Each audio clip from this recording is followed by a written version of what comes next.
Okay, we're recording now, so no swearing. That's good time.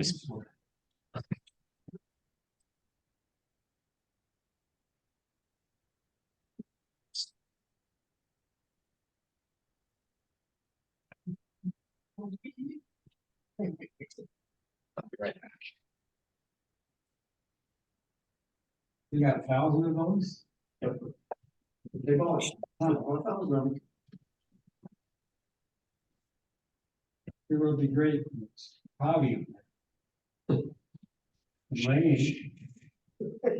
Doesn't matter. This area is cursed.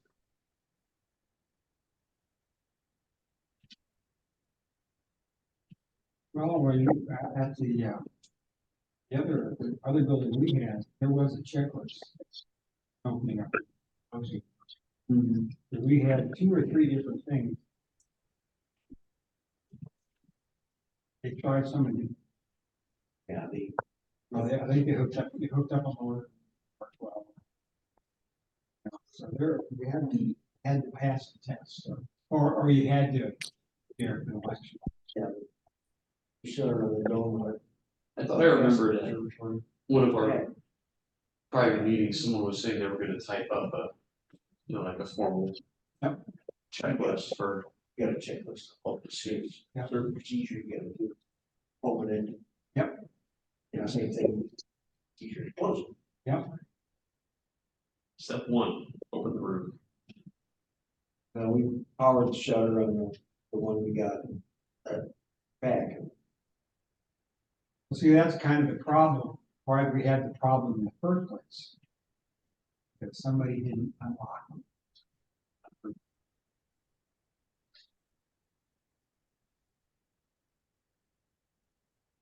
Shouldn't be that hard, just open the room. Now, there's certain, you gotta unlock, you gotta make that sure you unlock the room. Yeah.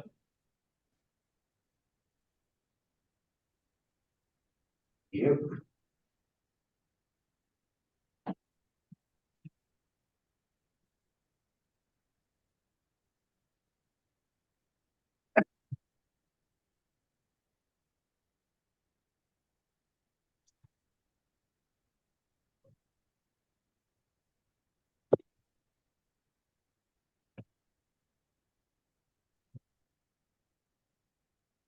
Maybe if we have a good turnout, the Messier Marathon or the all night.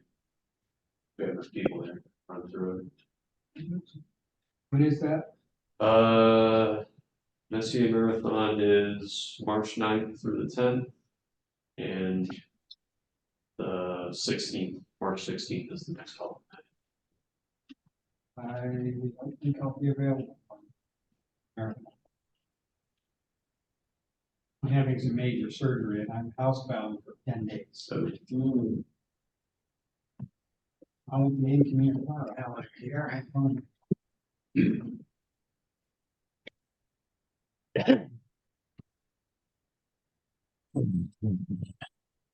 Last time I was out, that public night, went out and it was kind of,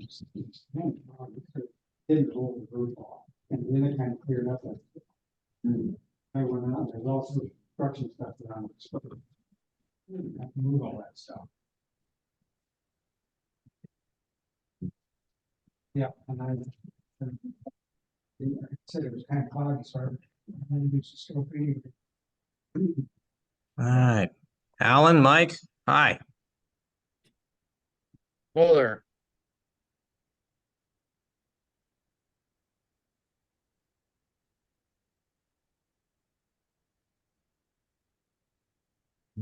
Right.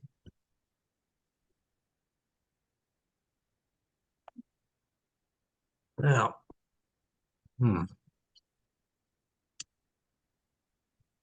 well, I know Jim and Matt said they wouldn't be able to make it tonight. Jim might be able to join us later, and Matt has a prior commitment.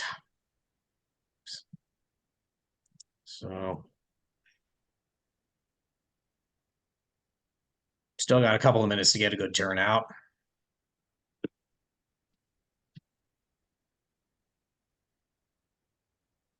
Everybody's gonna start pouring the door, 6:59. 10 people.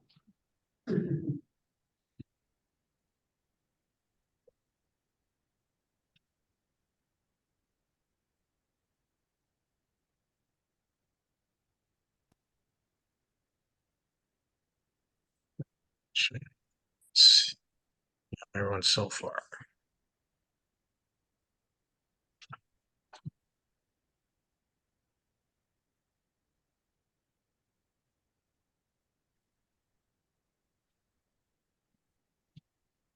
I forgot, Doc, are you, you're gonna be here for the eclipse or are you leaving someplace? I'm leaving someplace, Okay, which means I need to find somebody here on campus to take care of our solar eclipse glasses. Our department has about 200 of them. okay. Hmm. I'm finding it. So where are you going to view the eclipse from? Pinckneyville, Illinois. It's not far from Carbondale. It's not quite on the center line. I should get at least 3.5, maybe 4 minutes of totality.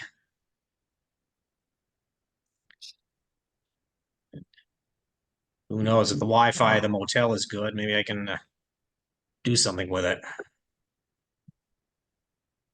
So is that right on the line or Not quite on the center line, no. but pretty close? Fairly close, yeah. Oh. It's more. I think know- it's more. It's more than halfway to the center line from the northern edge.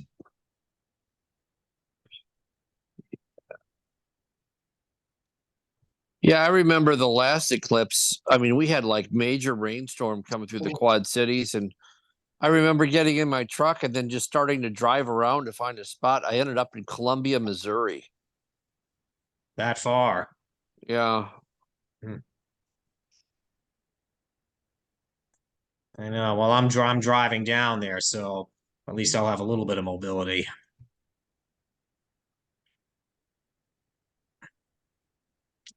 So now, do you have a spot that you're gonna go, or you're just gonna go down there and just try to find a spot? I figure I just find a clear spot at the motel and just thought I'd bring my 6-inch Dob and solar filter with me.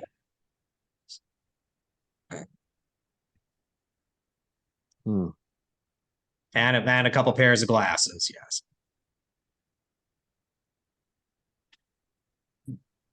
That's essentially what we did at the last eclipse. We checked into a Holiday Inn Express at Columbia, Missouri, Mm-hmm. and you don't need to be any place special to see the eclipse. Any place that's got a clear sky overhead is all you need. Right. And I set up my camera and telephoto lens and everything on a tripod and all that, computer and all that. And then the irrigation sprinklers turned on. Oh, of course. So little things like that happen, but it was good. It was clear.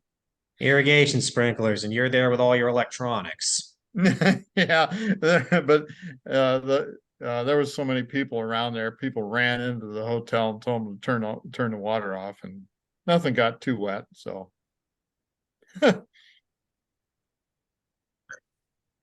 Yeah, I think we drove around and we went to the mall or something, and we weren't staying down there. We just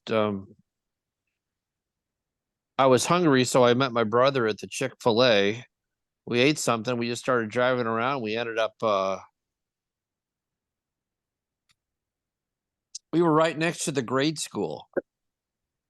So they just let the kids out and just stay outside for recess for about an hour during the eclipse. Then we were like in the adjacent parking lot. So we had a lot of spectators.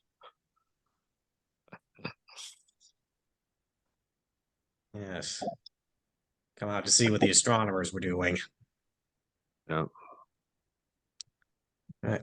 Okay, so it's a few minutes after 7. It's 7:03. Let's get started. So, yeah. All right. So we had our first actual public night, Saturday, February 10th. Skies were surprisingly clear that night. Ground around the observatory was a little bit damp, so everyone was encouraged to use the parking lot instead. And we only had about 6 people show up altogether, but skies were absolutely beautiful. We were able to see the Orion Nebula, the Crab Nebula, a few galaxies, Jupiter. It was actually a very good night. Was cold though. None of us stayed past 8:30, but we did get a few good hours of observing in. All right. Upcoming events. We've got our Messier Marathon scheduled for overnight, Saturday, March 9th to Sunday the 10th.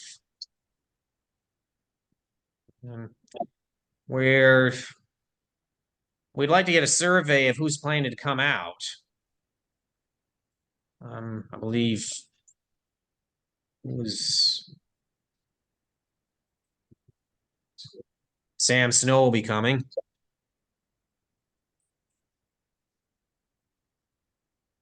Let's see. Is that Byron who just joined?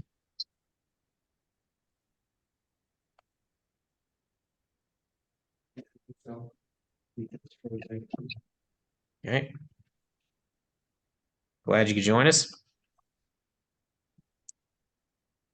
All right. So yeah, we just send out a general email to get a good idea of who's planning to show up for the Messier Marathon all together. And then we lost him. And then March 16th is Saturday. That's our next scheduled public night. Weather pending, of course. And then we should start to make plans for the Astronomy Day on May 18th.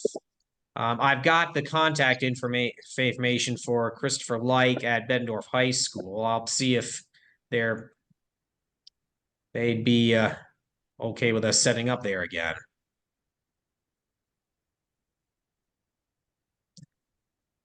All right.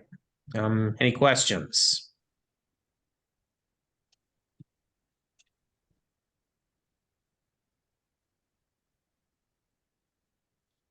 All right, next time on the agenda, the observatory. So last general meeting, we voted to purchase the Explorer Scientific 165 millimeter from this person who was going to meet Jim and John in Florida. So neither of them are online right now, so we unfortunately don't have much to talk about that. I did. Sorry. I did talk to Jim and John after they looked at it. They say it's pristine condition. They looked through, they took good pictures. They're very happy with the product and the price. So I believe they have it. He's going to bring it. John's going to be bringing it home whenever he comes. I have no idea when, but that part I know. Very good. They did relay to us that the mount that we were originally going to get with the ES-165 is not a reliable type. So we're opening the discussion to, sorry, what? Okay. What mount was that? It was I forget the name of it. Let me see if I can. Wasn't it Okay. CGX-L or? CGX-L. Yep. I did some studying on the CGX-L and the iOptron Sim 70G or EG.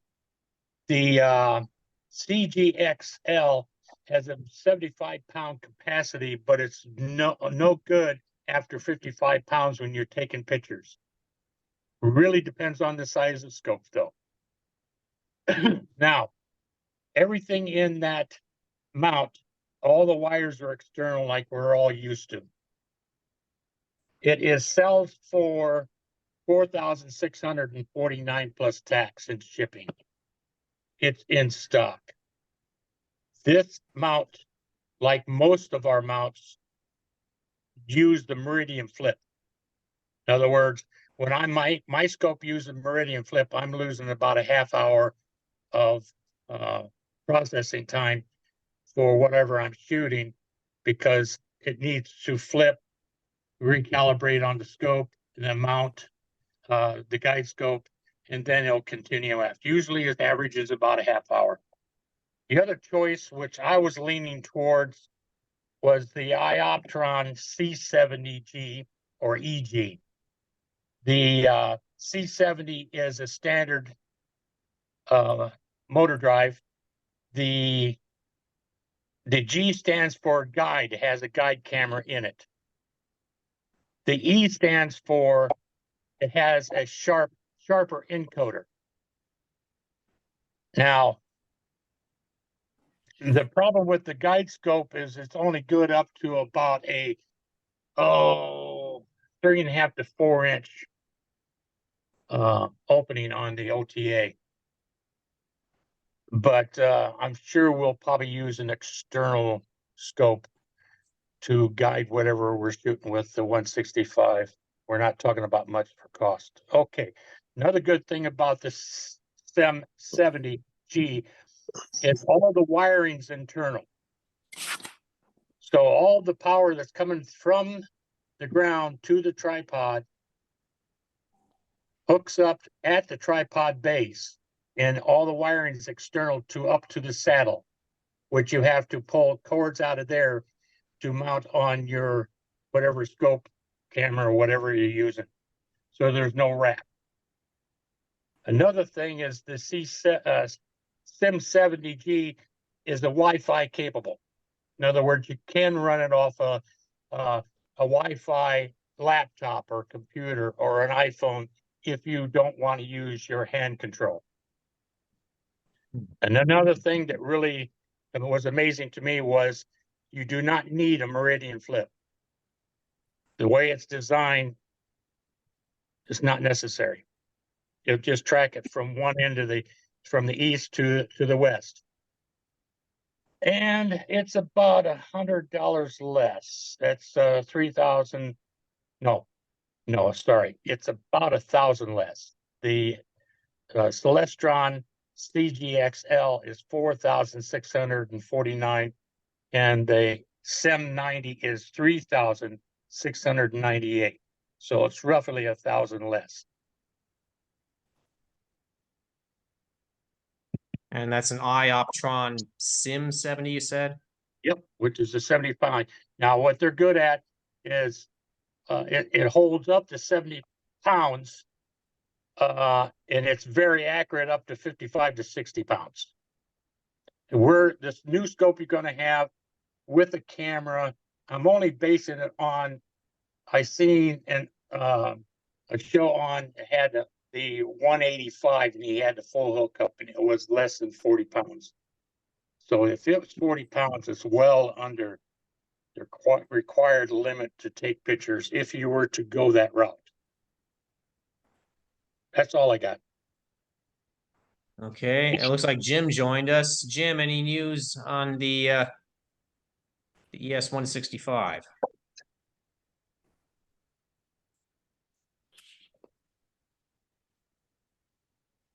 Is Jim, are you muted, or there you are? There, now I should be okay. Okay, would you repeat the question, Robert?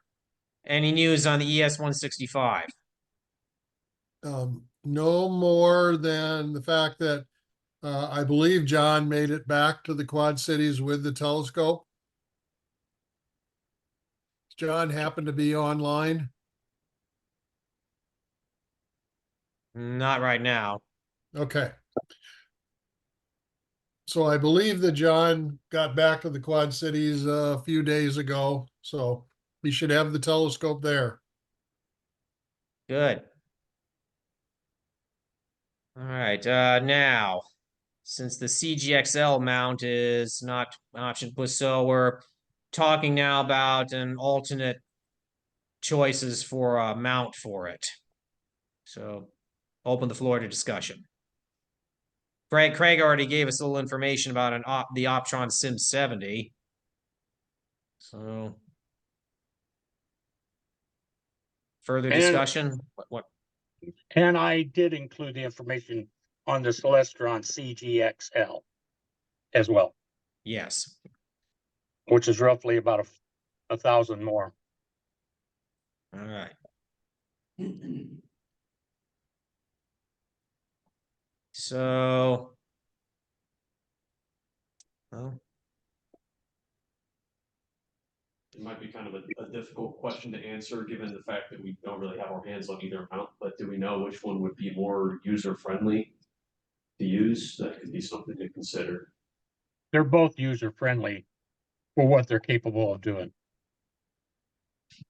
Most people will probably be using the hand control, which is rather simple for any German equatorial.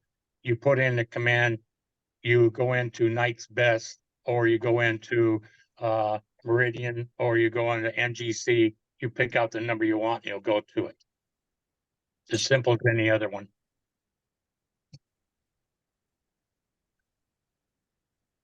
That and the fact that you could use with the Sim 70, you can use the Wi-Fi capable. Yeah, if you hook it up to your phone, your tablet that you bring along, you can control it from there instead of using the hand control. That's what they say. So That- I have not owned either of those mounts, nor have I used either of those mounts. I think that John Baker owns the 70. I know some other people that primarily use theirs for astrophotography that own the iOptron 70. I know that Byron has owned a number of Celestron mounts, not the L version, but I think the CGX. And he's been very happy with his, and he's an advocate of Celestron mounts. And so he's used his both visual and photographic.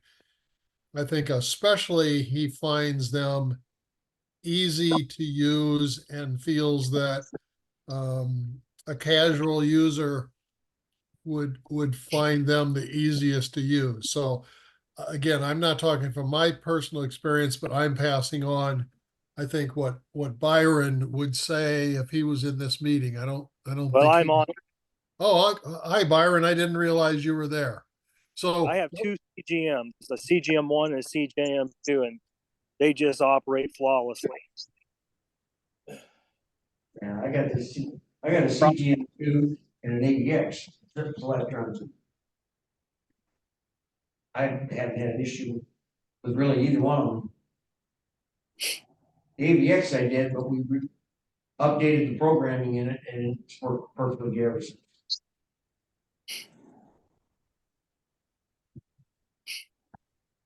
Matter Did of fact, everyone I'm hear? in front of mine using it right now. Lucky you. I was out last night.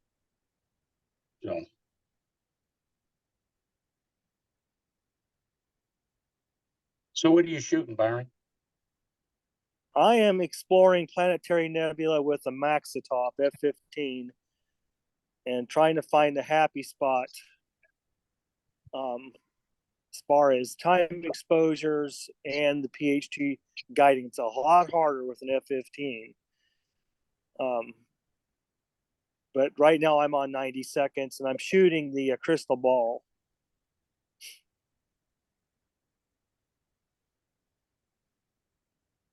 Sounds like fun.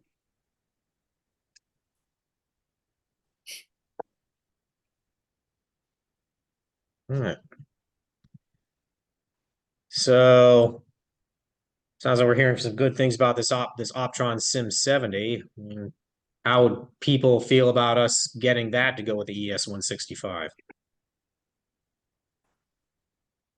I mean, on paper, at least from what I'm hearing, it sounds like a better buy.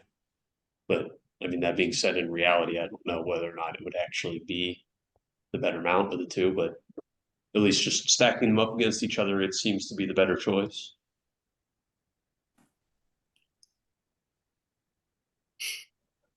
I don't really have any experience with iOptron mounts, but I have a Celestron AVX that has done me pretty well. So, I mean, I don't really think we can go wrong with either one.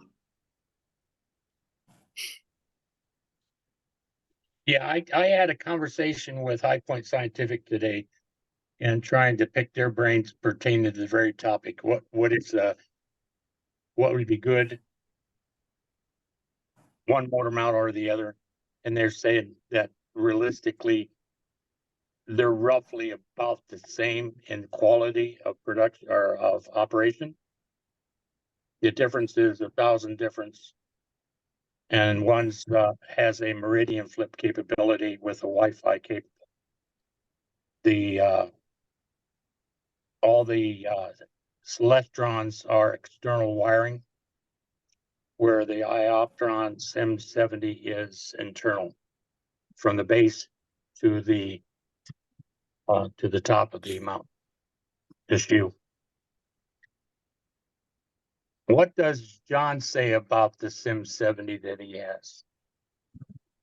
Jim? I believe he's positive about it. I think that he did have a problem where he had to eventually send it back to iOptron to have it worked on, and he believes that he made a mistake. I don't know if he hooked a wire up wrong but he believes that he caused whatever the problem was, and then iOptron fixed it for him. That's the only thing that I know. Byron, I don't know if you've had conversations with him that any other problems have come out. No, I think he plugged something into the guider port. Maybe it was a hand controller, or maybe it was vice versa. Maybe he plugged something into the hand controller port for the guide system. Whatever it was, it didn't do the circuit board any good. So he had I don't know, did he send it into Iptron? I think what he told me was initially he tried to get them to send him some parts, which he installed himself, but then, and I don't remember whether it was the mount or whether it did some damage to his laptop, but he tried to make the repair himself. And I think ultimately, he probably didn't have to send the whole mount in, but he may have sent a control board into iOptron. Oh, okay. I know he wasn't a happy camper. Yeah.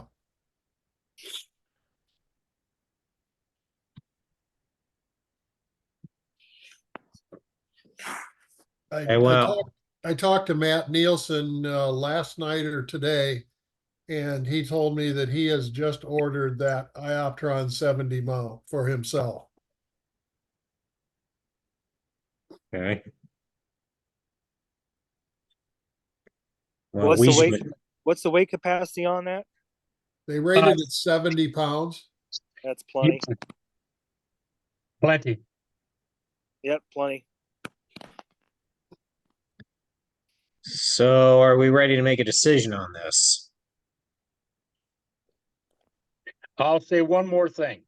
After talking to High Point Scientific about both types of mounts, I came to the conclusion, other than the small price difference and the meridian flip difference, he says they're pretty much the same. So that's my point of view. It won't be a shock either way for me. Just giving my input. Okay. So, well, one thing's for sure, we should get mount soon so we can install the ES-165, hopefully in time. I don't know. If we make an order soon, can we get it in time for Astronomy Day? And there's only one way to find out. There was one in stock at one time. But that's up to you. What'd you say? I said I believe there was one in stock in High Point, but that's not the only place you can get them. Okay. All right, well, we've got myself, Jim, and Sam here as board members, and Mike, effectively a board member. So do we want to make a decision now, or do we need to wait for the next board meeting? We should Oh, at I least think- get, we should at least get the input from the general membership. Well, that's who showed up tonight. All right, so who would be in favor of getting the iOptron mount? Fine with me. Craig's in favor of the iOptron C70G. If you can get an EG, that'd even be better, but a G is good.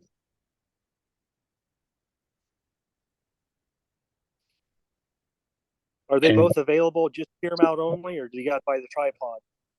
They're both with tripod. Now, there's another good thing I haven't mentioned about this Sim 70 is they sell the peer adapter plate for I think something like $70 from my point. Okay. One that I'm seeing on High Point says no tripod. Well, look down.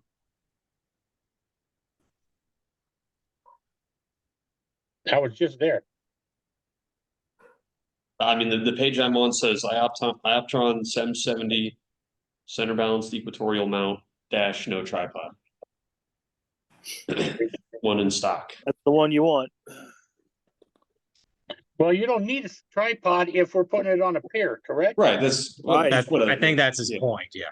Yeah. We can. Let's have a I'm tripod assuming we sitting down. we save maybe a couple $100 if we get the tripod.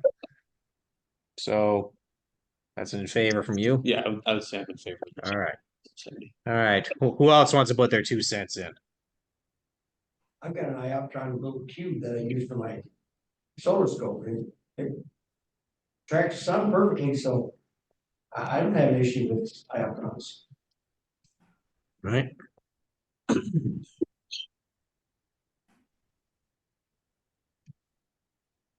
Anyone else? Come on, we got more people than this.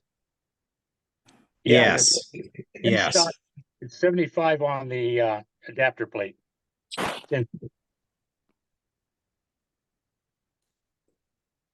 Does anyone have any objections? Nope.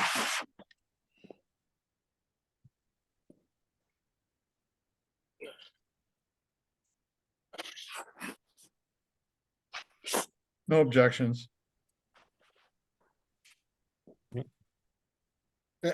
So is Alan, can you give us any input from members of the pack or the pack itself? Have any experience with iOptron mounts?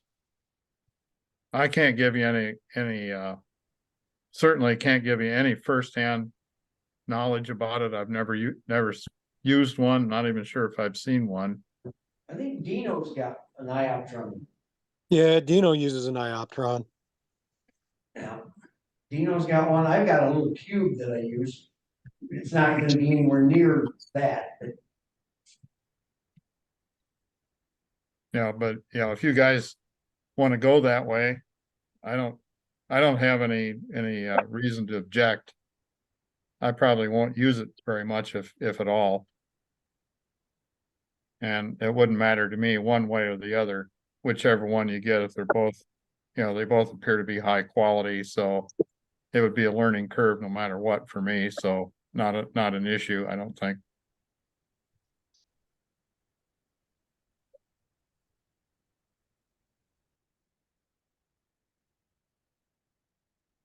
Jim, Mike?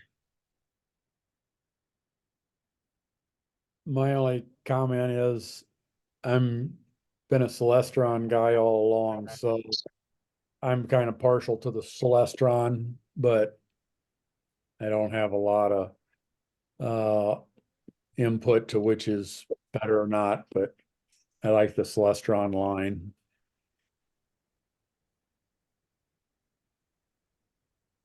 And I don't know one mount from another. So. In my experience, is pretty limited. whatever's simple is good. The hand controller, so that you got all kinds of people in the club of different caliber, and of course, the more experienced people would possibly like the more technology built in. But on the other hand, if one's easier to operate, you can probably still get a lot done and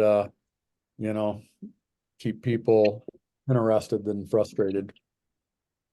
I will Mm. say this, I know Celestron will be the easier to use.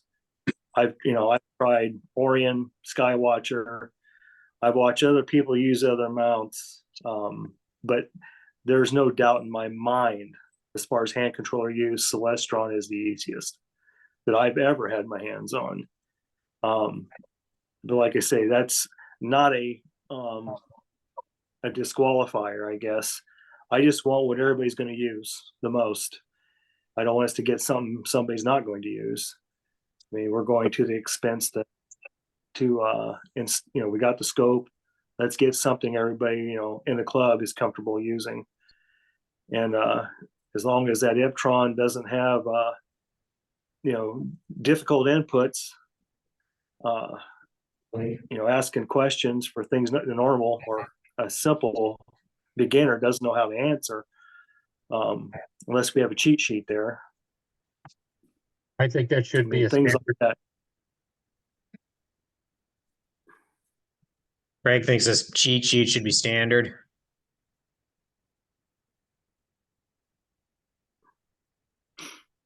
I think the only question I would have is, as far as the Sim 70, or not 70, Sim 70, as a remote, what remote handle does it use? That would be the only question before purchase.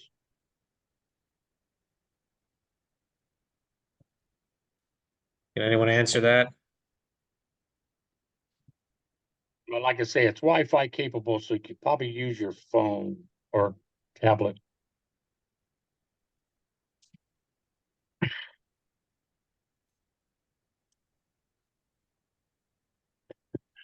Probably need to install a Wi-Fi booster into the roll-off building just to make sure.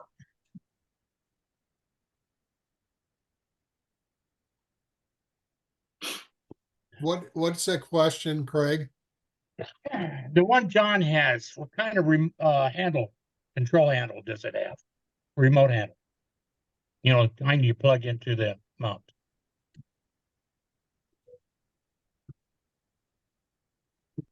I don't know. I mean, I've seen him use the hand control and I've seen him use his laptop. Yeah. I assume that he had it plugged in with a wire USB port into the mount, but I'm not certain of that. Yeah. Well, again, these are Wi-Fi. I'm looking at the ad right here. It's Wi-Fi capable.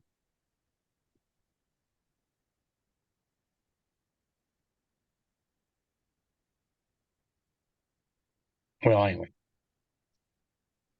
Craig, of the different, I got here a little bit late, so I didn't hear your comments. Did you talk about the different models that iOptron has within the 70? There's some different add-ons, or whether they refer to those as different models. Yeah, their first model was a Sim 70, which is probably what John's got. Of course, he's probably got a 70G, correct? I believe that what John has is he has the built-in guide scope, Okay, that's the as G. well as the equivalent of the polar scope. Yes. The E stands for a very strong encoders, much stronger than the standard. Those who don't want to use a guide scope, I guess. Encoders. Yeah, it's a different kind of encoders I don't think that he has that, but I don't know. either. So what would we want? Oh, the G would be, I mean, then again, the G won't do you any good either, but it's coming along with the mount.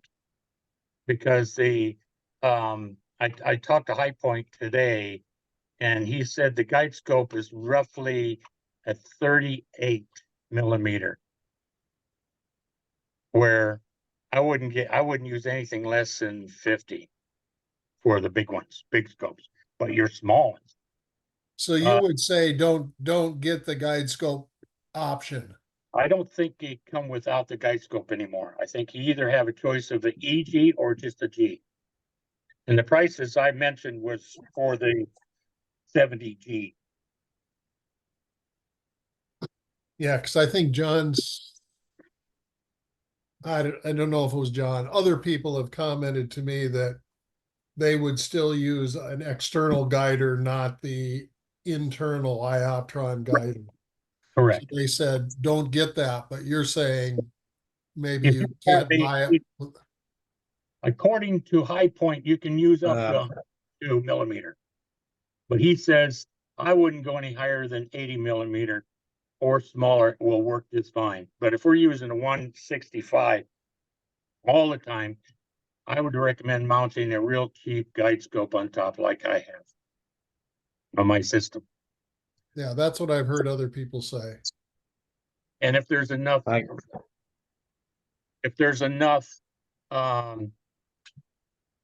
adjustment on the back focus for, let's say, a camera or an eyepiece, you can use a OAG, which you don't have to use a scope. You use the scope you're using. Off-axis guider is what I'm talking about.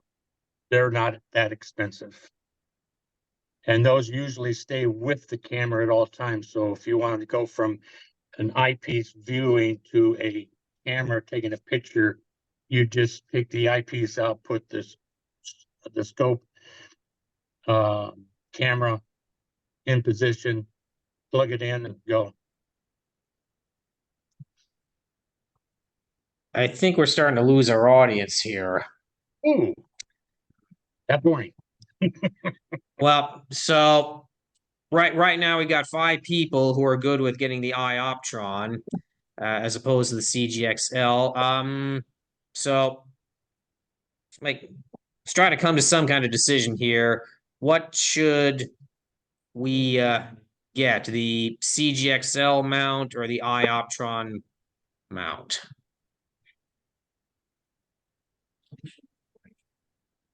The iOptron was the one with the Wi-Fi. No. Yeah, iOptron's one with the Wi-Fi, yes. Sorry. And the internal wire. And internal wiring, yes. If you're using stellar view or Solarium. Oh, that's pretty nice, just to find it. That is true, yes. That's pretty nice, you don't have to have it wired out.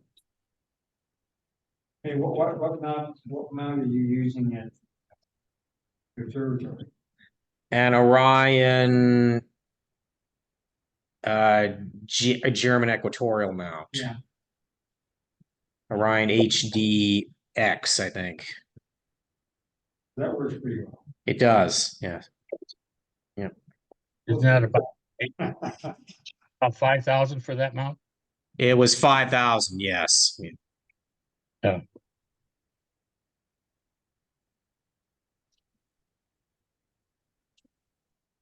So sounds like we got a yes for the iOptron from Cecil. Wow. I have. Why wouldn't we get another one of the Orion mounts? You mean the one that they have In the dome, Right. Orion HDX. that's Yeah. about $2,000 more.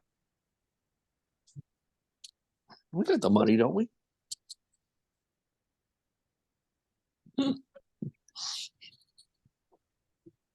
We do. It's just yes. another operating system that we don't have to learn.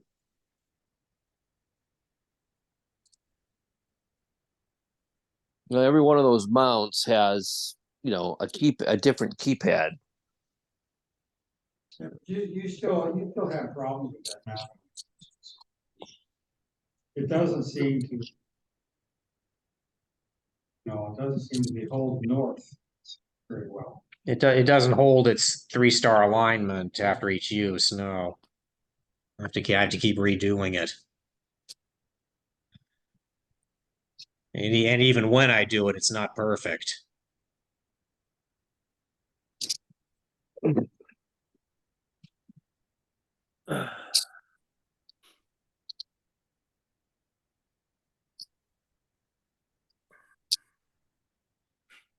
So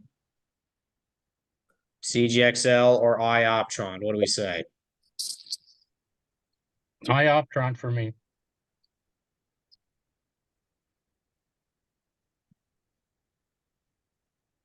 I'll go with the majority. So will I. And we have to have some type of an adapter Yes, made. it's $5. You don't need to make it. You buy it from High Point for $75. It's the right size. Cecil's asking if it's the right size. Yeah, they say, give me a minute here. It's good for a Sim 60 and a Sim 70. So Sim 70 is it. I think he was referring to the size of the pier. We talking about the size of the scope of the size of the pier. The diameter of the pier, the inside diameter and the outside diameter, is if it's acceptable. Well, it's bolted down to the whatever corrector plate that you've got on the pier. Don't we have a corrector plate? That is a question. Do we have a corrector plate, you know, with the 3 screws to adjust the plate to be flat? I'm No. looking at, I'm No, looking. Well, I think we'll need to make one. It's just like no different than the one in around the dome. Right here is the iOptron 6-inch pure top plate for a Sim 60 and a Sim 70 mounting hardware. It's in stock for $75.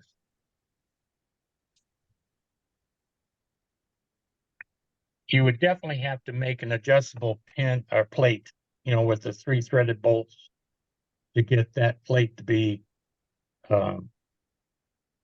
flat, level. well, the other way that you can accomplish that is to adjust the base of the pier. So Okay. you can get the top flat by adjusting those bolts. Right. Well, anyway, it's a 6-inch. It's 150 millimeter. How big is the pier? Is it 6?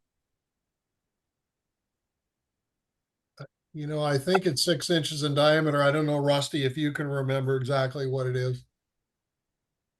I don't remember. But it'd be easily rethreaded if we needed, you know, drilled and rethreaded to mount anything onto it, so. It'd be nice if you could buy something that's already machined and done by the time you run a piece of steel and take it to perhaps mat, turn it in the lathe and get everything if they have something all ready to go. If it's the same diameter as the pier out there, it'd sure be a lot easier. If you just knew the inside diameter and the outside diameter, perhaps High Point could help you. I don't know what it is. And then there was an adapter already made for one of Jeff's scopes that never materialized. Jim knows a little more about that. Well, like I said, right here for High Point, it's an iOptron pier top plate. It accommodates the scope mount that we're doing, that we're going to use. Comes with mounting hardware.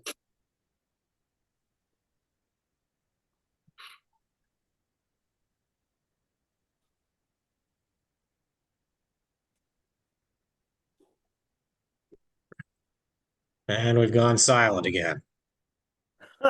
It's Well, if you're gonna get the mount, you might as well get the plate. It's only $75 more. Yeah, Right.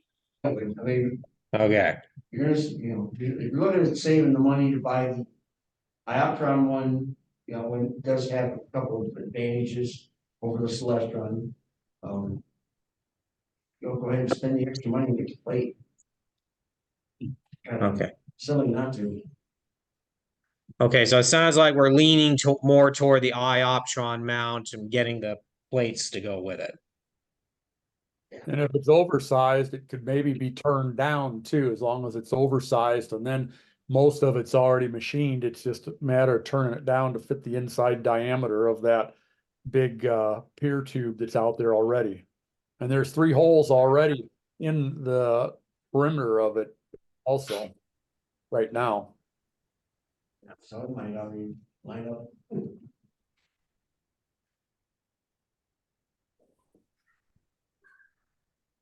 Okay, so that's our plan right now. We're gonna make this a definite plan. Go for it. Okay. Any opposed?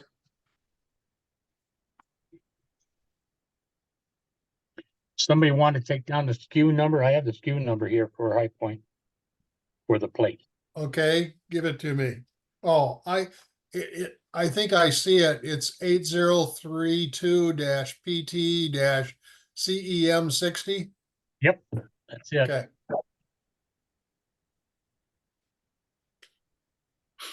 8032-PT-CEM60.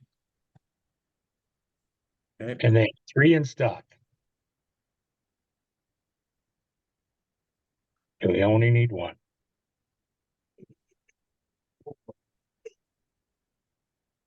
Don't jinx it. All right.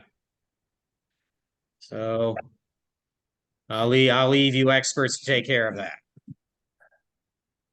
okay, you know, Matt's our treasurer. I can work with Matt then to execute on this. We'd already approved spending, I don't know if it was $4,000 on a mount. So we pretty much can buy whichever one of the iOptron versions seems to make sense.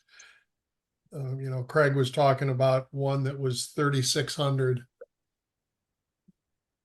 Mhm.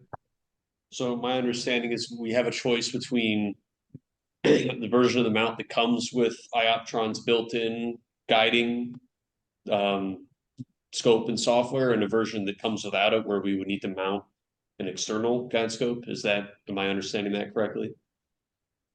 Well, it comes with a guide scope mounted in it, but it's not good for the size OTA that we're gonna put on it. The internal guide scope is in the saddle, mounted in the saddle. It's only a 38 millimeter size lens.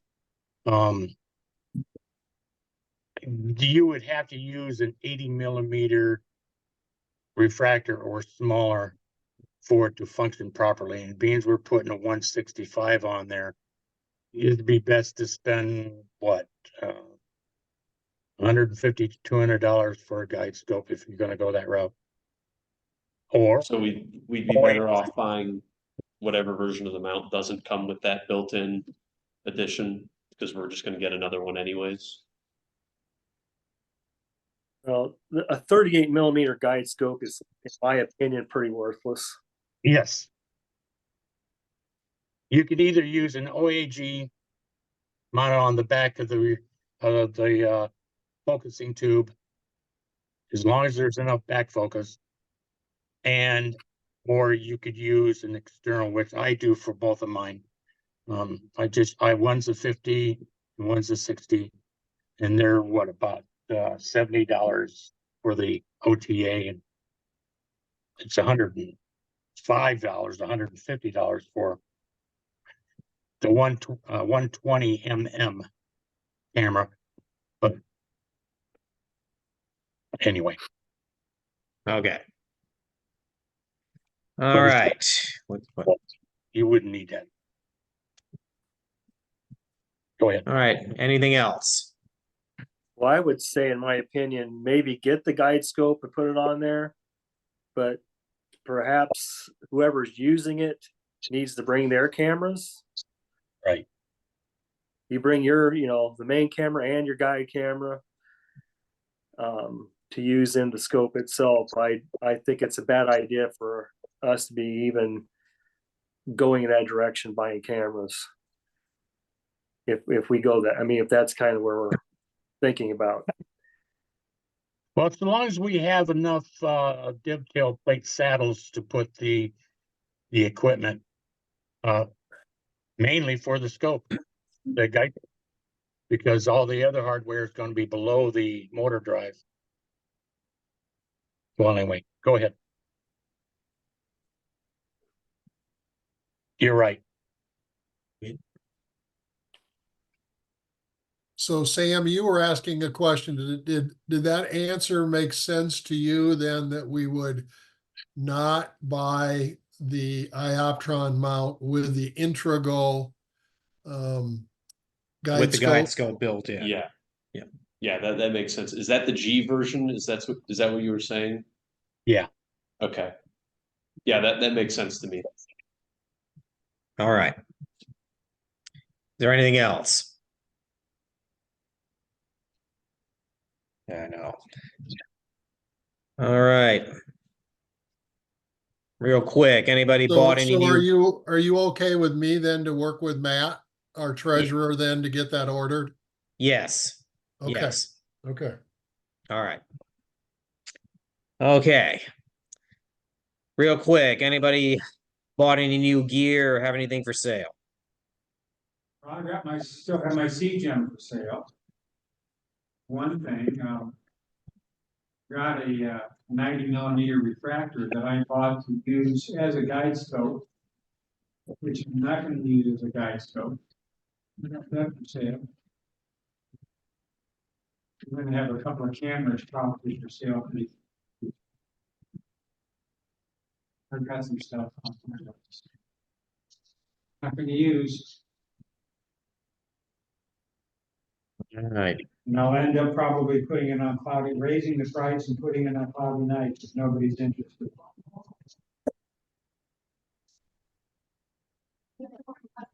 Anyone else?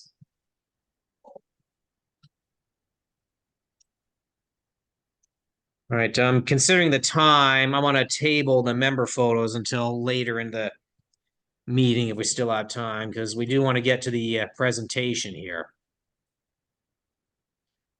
Well, Matt, who unfortunately couldn't be here tonight, put this presentation together on the Messier catalog and the Messier Marathon. And let me just share it here. All right. Now, one moment. Okay, here we go. Come on, thank you. Yes. All right. Oh. One moment.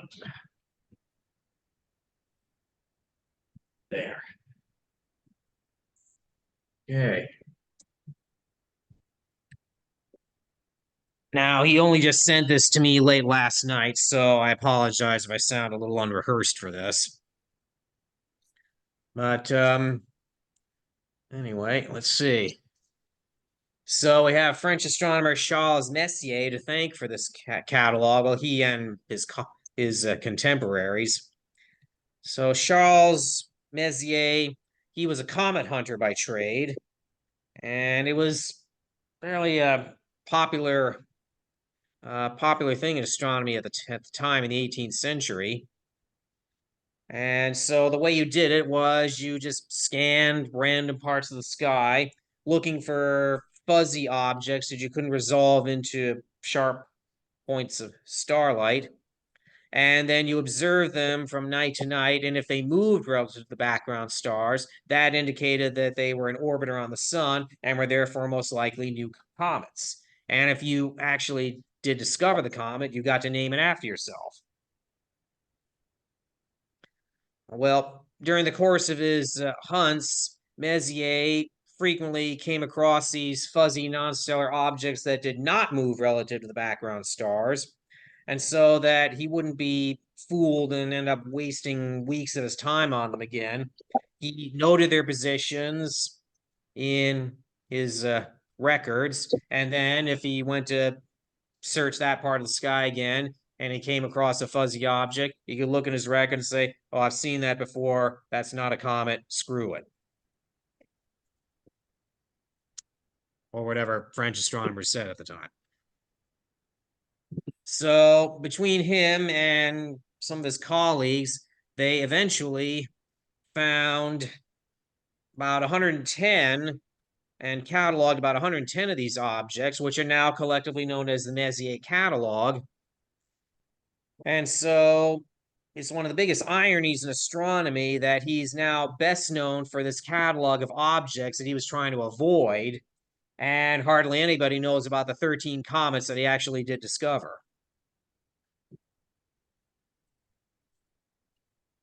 And nowadays, the Messier catalog is one of the first catalogs that astronomers look to if they deliberately want to see some of these objects. Like, is basically one of the first catalogs of star clusters and galaxies and nebulae.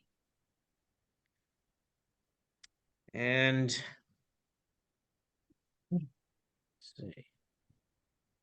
And the list says that there are 110 objects, but yes, Messier object 102 is kind of it's kind of iffy there, whether it actually exists or whether it's a separate object or was an accidental duplicate observation of Messier 101. Of late, some astronomers decided that a faint galaxy called NGC 5866 may have been the mysterious Messier 102 object. The jury's still out on it. Looks like there's a debate about Messier 91 as well, but that one seems to be more confident that it actually is a separate object.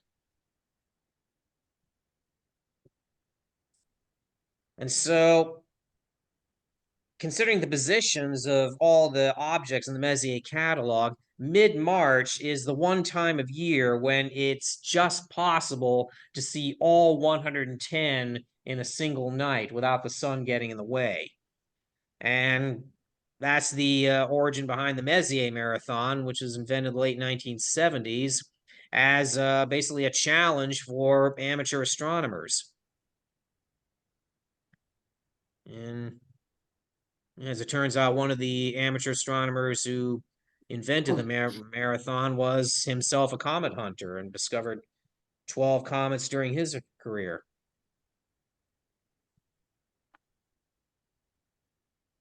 And that looks like a picture of an Astronomical League Messier Club certificate awarded to people who do manage to find all. Well, this one is for observing 70 or more Messier objects in a single night. And it's interesting that I can just see it circled there. It says all 107 Messier objects. I wonder why that is. Oh, it was an honorary certificate. He missed a few of them. All right. So the gap that they were talking about here is that gap in the night sky where the Messier catalog doesn't have any entries. So when the sun's in that gap, that's when it's just possible to do it. There's and what was it? I think it was, I'm trying to remember, it was in the 2010s, 2015 or 2016. It's 2015 on the board up there. 2015. So Jeff Struve and Steve, was it? They went out and they managed to find 107 out of the 110 objects and 11 additional objects besides. So the only ones they missed were M74, M55, and M30, both of which were in too much twilight, just after sunset before sunrise to see.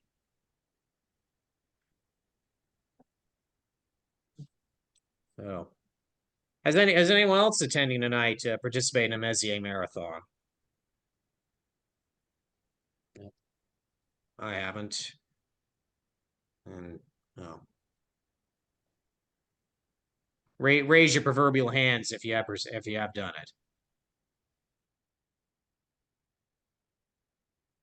it. Fine, don't tell us. See if I care. Pretty cloudy most of the time. March in the Quad Cities, yes. Okay. All right. All right. And then Matt put together many slides showing every single object in the Messier catalog in the recommended order of trying to find them on such a type. So M77 is the first one you need to find in Cetus. So this is the one that's just after sunset. And then, yeah, given the number of them, I'll just run through them really quick. So M74, the Phantom Galaxy in Pisces, the Triangulum Galaxy. I can tell you that we are in a cluster of galaxies called the local group, where the Milky Way and the Andromeda Galaxy are the two largest members. Triangulum is the third largest member. Just point of interest there.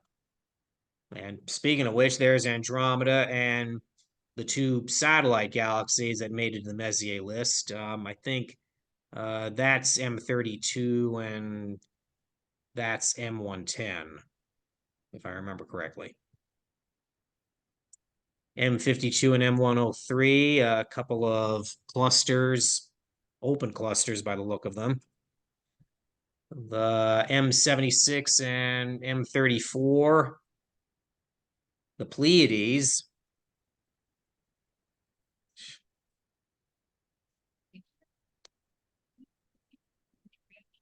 It's funny, you think they would have known that the Pleiades was a cluster by the 18th century.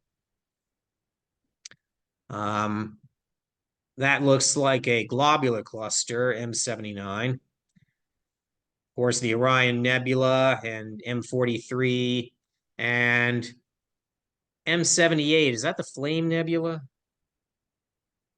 says right here it looks a little too far from Alnitak for that. M41 in Canis Major, M93, M46, M47, officially in Puppis. It's kind of a southern constellation. Must have been one of the two most southern ones there on the list. M50, M48, the Crab Nebula. M35, open cluster in Gemini. Pinwheel cluster, M37 and M38. The Beehive cluster. And then another cluster, M67. M95, the Leo group 1, 3 galaxies there. M65 and M66, part of the Leo triplet with an NGC 3628. I think that one, I think. M81, M82, 2 galaxies, and the Owl Nebula. M108 and M109, a couple more galaxies in Ursa Major. The only double star on the Messier catalog, M40.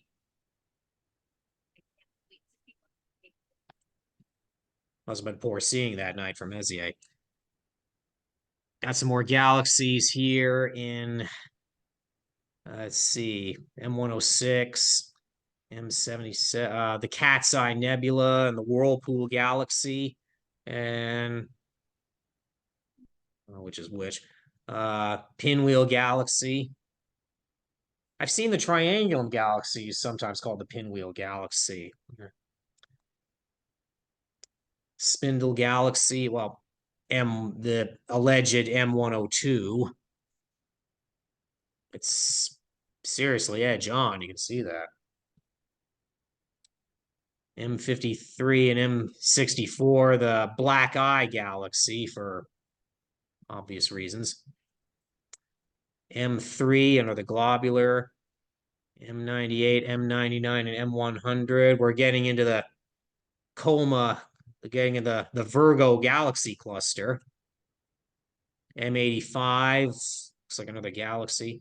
M84, M86, and M87 at the heart of the Virgo cluster. In this picture, you can even see the jet coming out of M87. M89 and M90, more Virgo galaxies. Even more, oh, these must be, now the coma galaxy cluster is a little too far away. These might be foreground. M58, M59, M60, M49, M61, more Virgo galaxies. The Sombrero galaxy. The southern pinwheel, and looks like M68. Yeah, M68, that's another cluster. M5, a globular, the famous Hercules cluster. And M92 is another globular cluster in Hercules that a lot of people overlook because of M13. The Ring Nebula and globular M56, M29 and M39, a couple more clusters in Cygnus. The Dumbbell Nebula is at M71. It says here it's another globular. Must be a looser one than most. Bunch of globulars here. And then we got M4 and M80. M4 is that globular, looks like it's right next to Antares. M19 and M62, we're getting into southern constellations here. And M6 and M7, two clusters, and now we're getting into the Sagittarius region here. We've got the Wild Duck cluster in M26, the Eagle Nebula with the famous pillars of creation. Bunch of items in immediate vicinity of Sagittarius, Omega, small Sagittarius cloud, M25, 23, and 21, Trifid Nebula, Lagoon Nebula, Sagittarius cluster, M69 and M70. Still more. The Great Pegasus cluster, M2, M72, and M73. I think we're getting toward the end here, and I think M30 is the last one. That's in Capricornus. And this one would be just before sunrise on the marathon. And that's all of them. So, yeah, was it Matt? Yeah. So what is it Matt is saying here? Running the Messier Marathon with go-to systems is like running the Boston Marathon with a car. Everybody still awake back there? Yes, very interesting. Okay. And yeah, dress warm. Have a plan for, yeah, find a checkoff list online. I mean, for checking off the galaxies, not Enterprise Navigator. And so what Matt is saying here is it would be nice if the membership of the QCAS would take photos of every one of the Messier objects and post them on our website. It's basically our own resource for the Messier catalog and for future people who'd like to do the marathon. So, and yes, he's been in touch with someone who says they can fix up our website for a small fee. And so once that gets up and running, it's back to being fully user friendly. We will be in a better position to do that, so.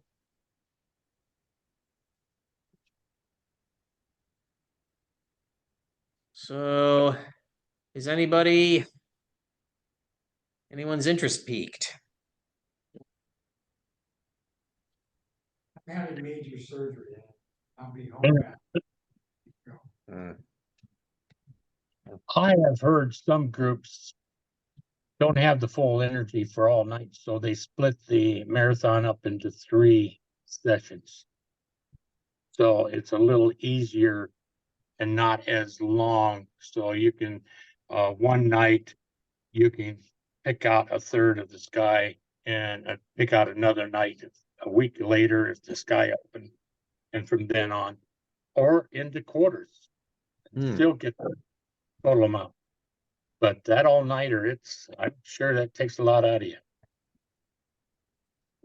I'm up for Yeah. that. Craig, you're right. The North Central region of the Astronomical League has divided it into seasonal Messier marathons, which each season has 27 or 28 Messier objects in it, and that's really nice. I mean, you don't have to stay up very late. They're set up so you can see them all. You know, like if you have a go-to telescope, which most people have access to, you can see all the objects within a couple of hours. Also, there is a 70 a quantity of 70 that you can get recognized for achieving, which is probably a little more reasonable than trying to go for 107 or 103 or whatever. I think 103 is the minimum that they certify as having accomplished the goal. It's very, very tough to get all 110. But those are things with the Astronomical League, you know, if somebody's interested in doing that.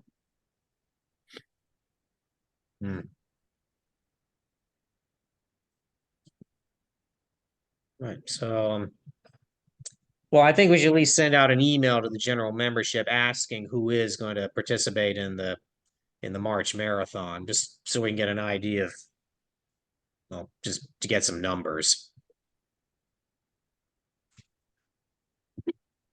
And yeah, of course, I mean, it all depends on the weather. I think we've been clouded out for at least the last 3 years, 3 or 4 years of trying to do it.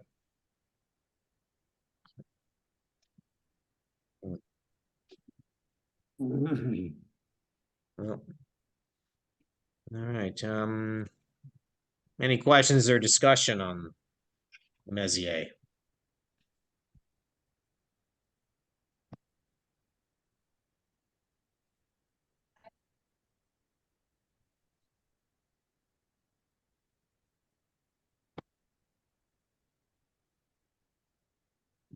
I'll take that as a no. All right. Matt sent me the treasurer's report, so I'll run through. So let's see. Let's see. Here, I'll tell you what. I'll share what's here. Okay. All right. So can everybody see this? Yes. Okay. So we recently transferred our account from the Vibrant Credit Union to the Green State Credit Union. Everybody had been seeing increasing issues at Vibrant, so we have at least 3 signatories assigned to it, including Matt and myself.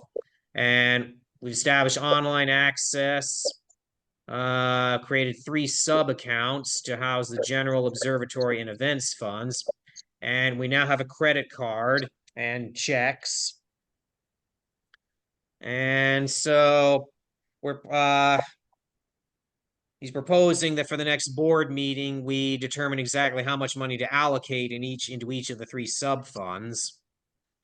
And start building some ledgers.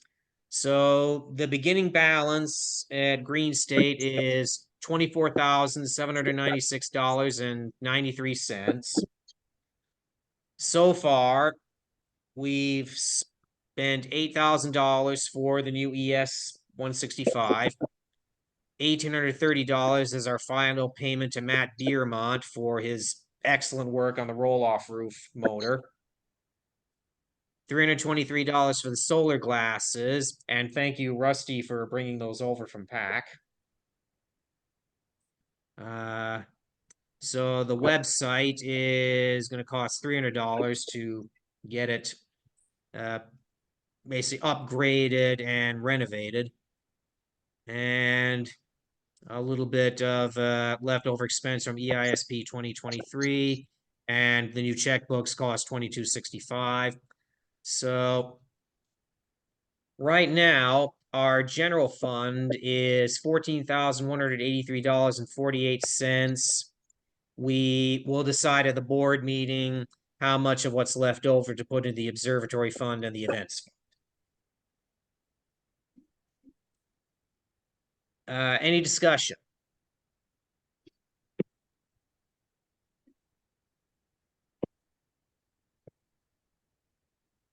And does anyone want to make a motion to accept the treasurer's report? Have Cecil moves. One moment.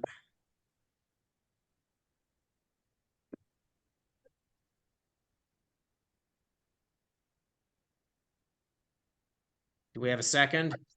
I'll second. Greg seconds. All in favor of accepting the treasurer's report? Aye. Aye. All opposed?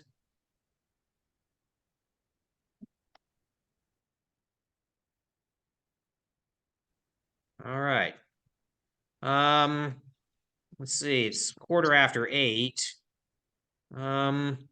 Does anyone have any new photos to share? Hey, Robert, I'd like to make a comment before we move on to that. This is Jim.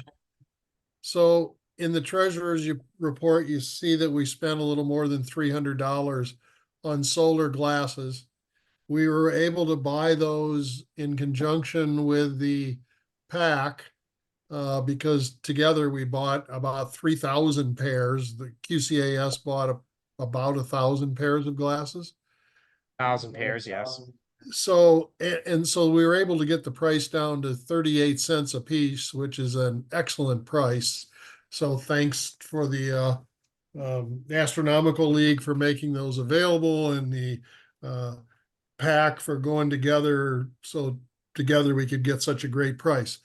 But the other thing that I wanted to say about the solar glasses is that when we've asked potential donors for money, pretty much universally, one of the things they want to know is how many people does the QCAS touch? You know, how much of an impact do we have in the community? So if they give us money, what will we do with it? And how wide will the footprint or the impact be? And so the board had talked about the fact that, you know, these solar glasses are a pretty inexpensive way to have an impact, because let's say we give those 1,000 solar glasses out.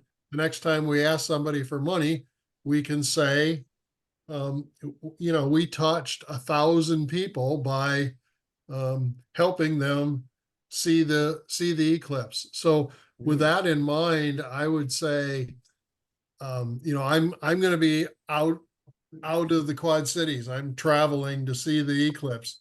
But for those of you that might still be in the Quad Cities, or, you know, maybe we even, you know, want to supplement people that are traveling. But anyway, I guess the point is participate in some of the club events, or have your own backyard little observing party and pass out some glasses. So, you know, I don't know exactly how to administer that, but I would say think in terms of we bought quite a few glasses, and let's get them out to the public, and, you know, it'll be a good thing in a lot of ways.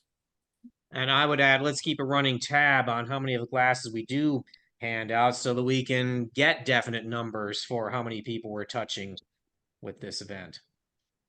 Yeah, Okay. that's a very good point. Yeah. This is Craig, and I'm gonna be in Avon, Ohio, which is just west of Cleveland. I have 60 glasses, and I've already got it set up with the golf course there, large open field. There's going to be quite a few people. I'll let you know how many I give away. Okay.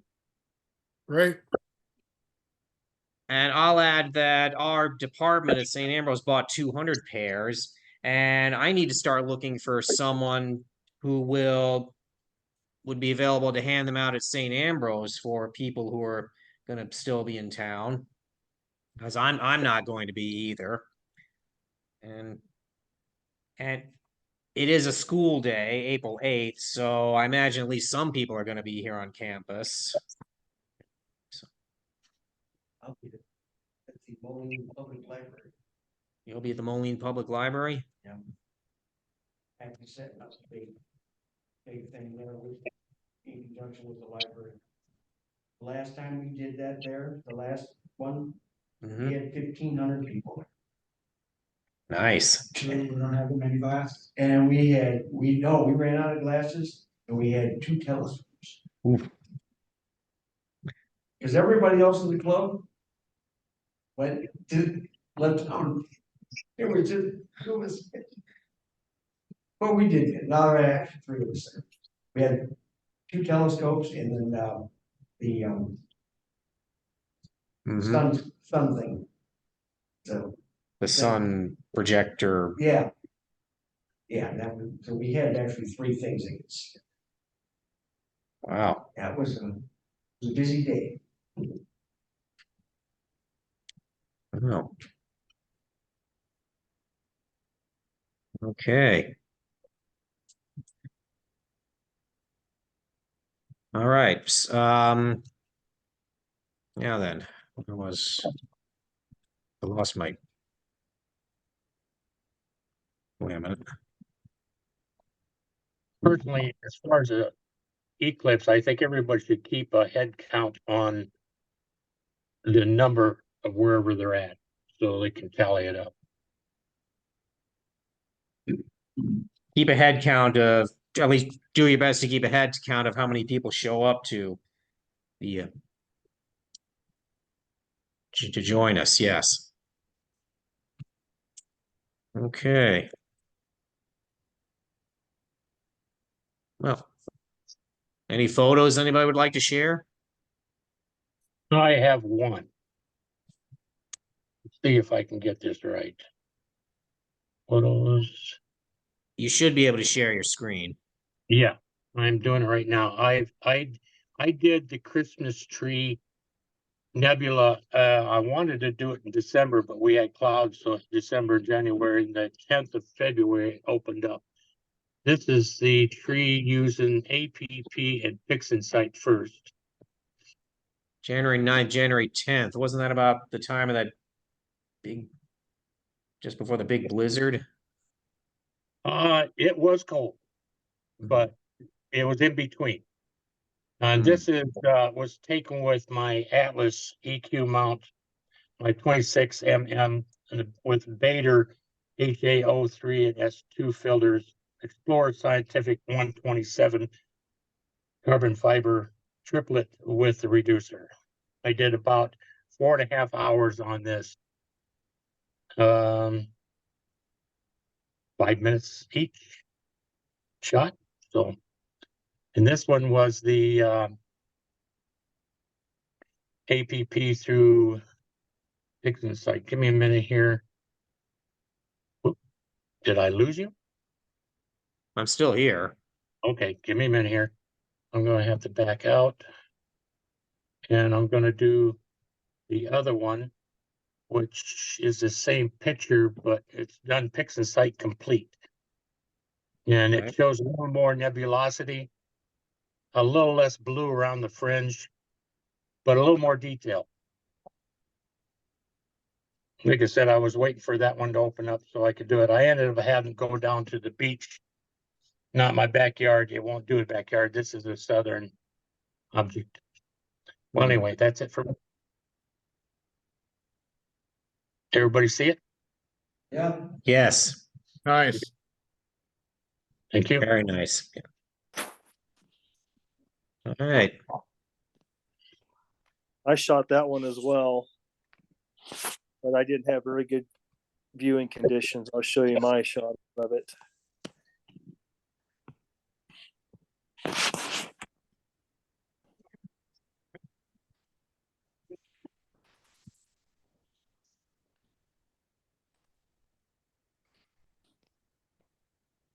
That's a one-shot color, right? Yes. That's where a mono really comes in handy. A what? Where the mono camera comes in handy. Oh, yeah. I don't care for the monos myself. I prefer the one color, Yeah, the one shot color cameras. still very pretty. Great detail. Mm-hmm. Very Um, nice. Let me show you. Let's see. This is one that's really neat. I took the other night. Oh, The Eskimo. Nice. what OTA did you use on that one? This is my first attempt at planetary with the Maxitoff. That's cropped quite a bit, isn't it? Well, no, I mean I just zoomed it in. Oh, It, okay. that is how it looks in that Maxitoff with that the ZWO camera. It's it's got a smaller. It's not like the Canon. Canon had a 5.75 pixel, and this is 3.76. Mm-hmm. So it shows that bigger. I mean, I just went out there and checked that crystal ball, and it's pretty big in there too. Actually, I don't know if anybody saw the rosette I did.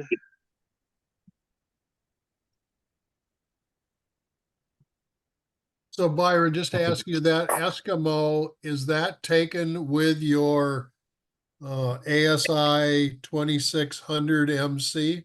Yes. Okay. Nice. Yep, that's really pretty too. Very pretty. I like the little tendrils of dust in there. That's really cool. Did you use a filter with that? Yes, that's in my backyard in the Bortle 7. I took that with the Takahashi and the Optolong Triad Ultra quad band.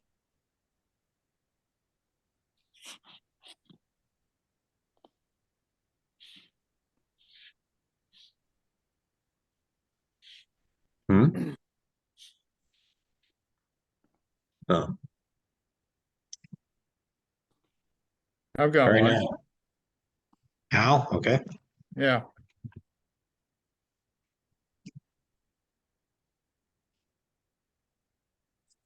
Give me a second here. Okay. Let's see.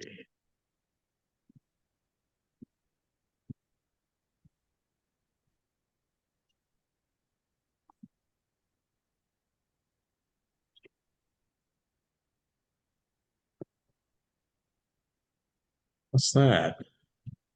This is LBN 762, also known as the Drunken Dragon in Aries.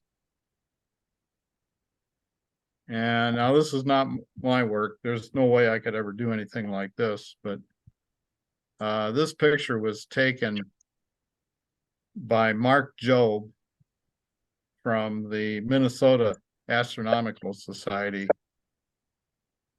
Wow. And this is 19.75 hours of 300-second exposures. And I think he used, well, I don't have all the specifications. There was a lot of post-processing. His observatory is in the hill country of Texas, West Texas. And it's a remote observatory. He observes from Minnesota, but takes his images from a Bortle 1 sky in Texas, basically. Hmm.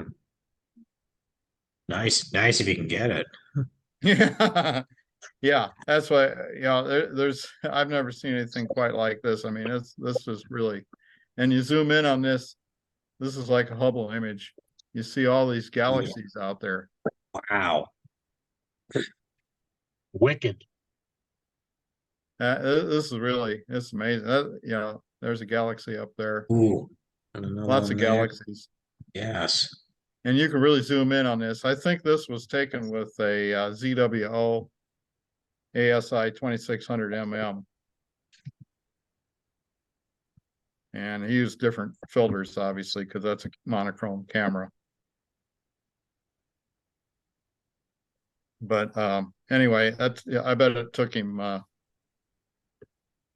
week just to get that one picture. Yep, that is really impressive. It looks like cigarette smoke, or I don't know what it looks like, an oil slick or something. Jackson Pollock. Yep. The only other pictures I've got a couple here too that I took. Of course, they're much more modest, but Byron, I had yours. Well, I got one from Mike Mack too. I got a couple from Mike Mack. Here's M1 Crab Nebula.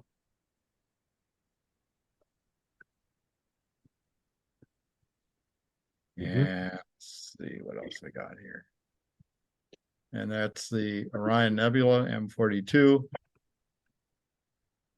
And he's using an ASI 2600 MC, I think. Same camera you're using, Byron. He doesn't want to mess around with a monochrome camera either. And then I've got a couple that I did here. Here's a monochrome camera for you. This is a M42 using the ASI 2600 mm monochrome camera. As monochrome, I didn't use any filters on it. It's just a monochrome.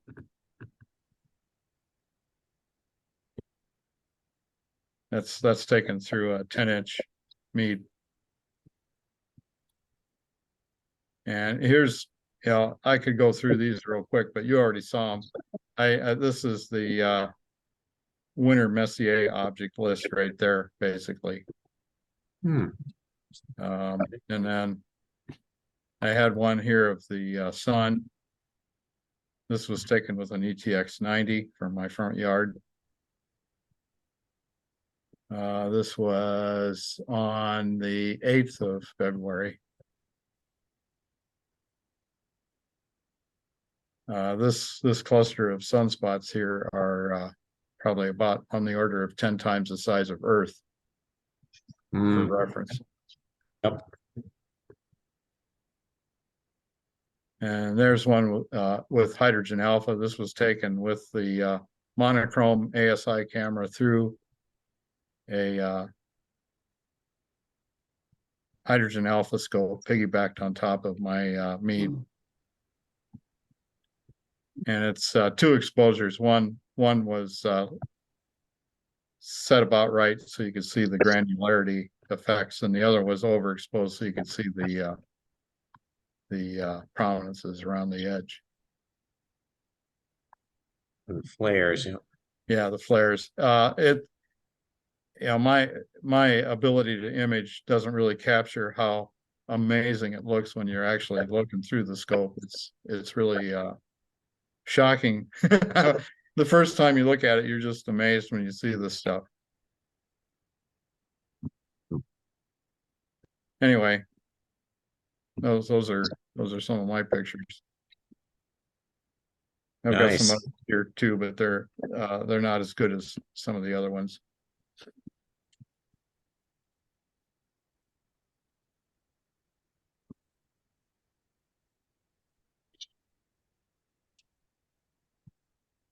Thank you. All right.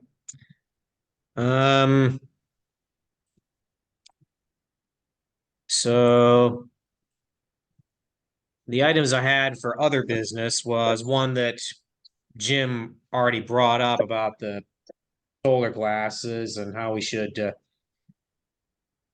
keep careful records of how many we distribute so that we have we can tell people just how much of an impact we have with the general public. And we need to finish relaunching the QC Astro website by the next member meeting. So we are already touched on that one as well. So yes, Matt has been in touch with Jason Howell, who's going to take care of the website fixing. Right.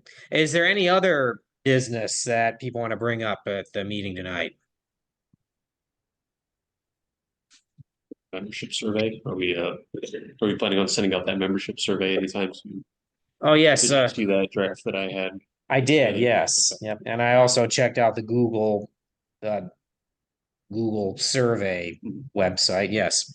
So I know Matt recommended SurveyMonkey, but some of the if you want the text box answers on SurveyMonkey for like long answers, you have to pay a monthly fee for it. So Google Surveys lets you do that. It doesn't look as pretty, but lets you do that for free. So okay, so I want to take another look at it. Just and other than that, and then it should be ready to send out. So, do I just need to email the link to the general membership? yeah, I think that email that I sent out, the link that has in it, that I replied to the email chain with, that link should be the one that will just allow you to take the survey. We'll see if I can open up here. Okay. Yeah, so that link that I sent there, you open that up, it'll just take you right there. You're sending that link out to the membership one. And then how do we access the answers, the replies? I can access it, and I think I can give the editor access or whatever Google calls it to other people, whoever we want to have access to view the results. So presumably board members and All right. anybody else that we want to include. Okay.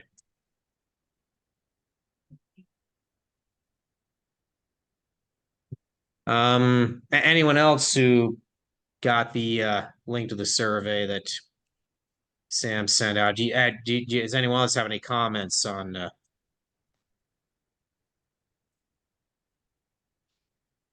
how it looks?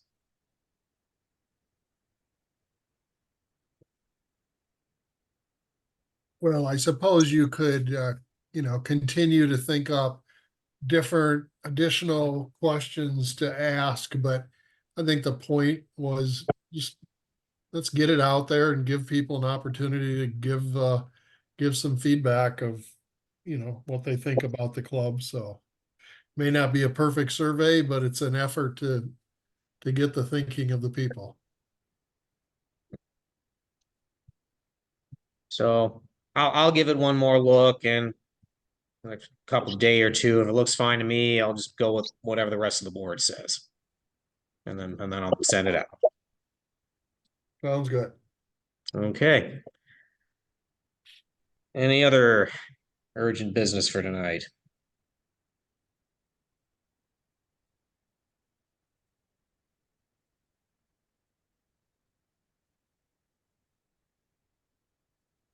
Well, somebody must have something. It's not 9 o'clock yet. Well,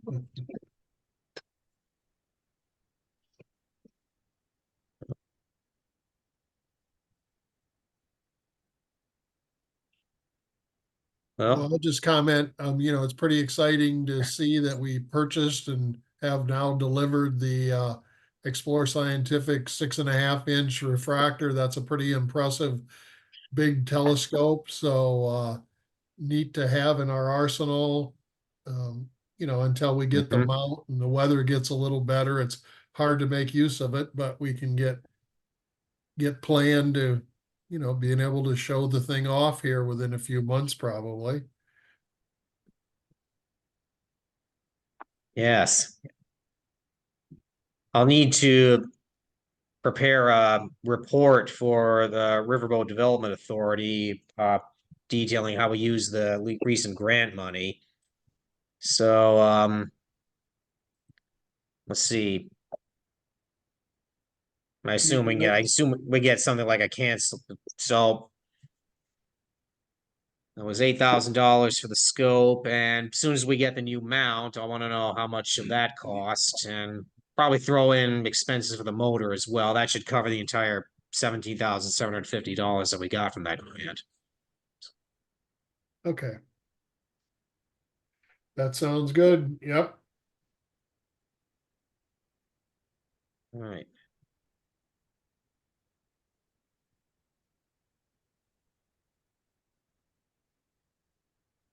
Anything else?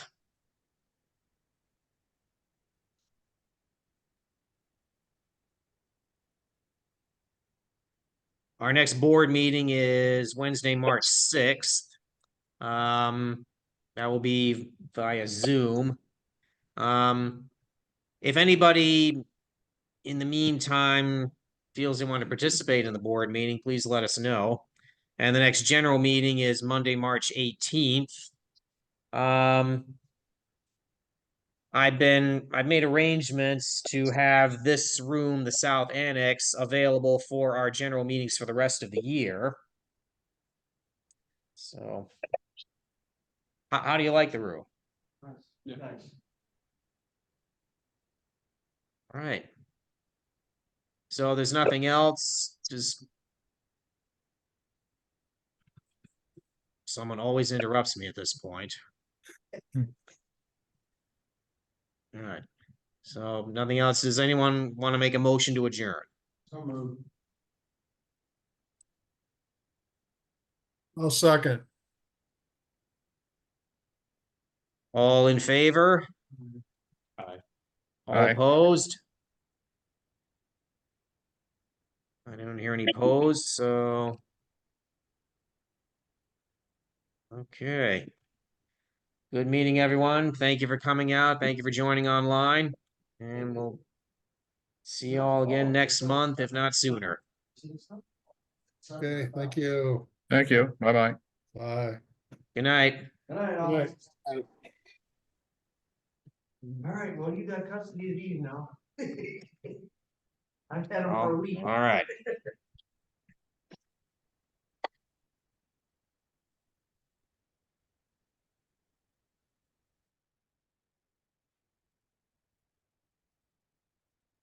Okay. I need to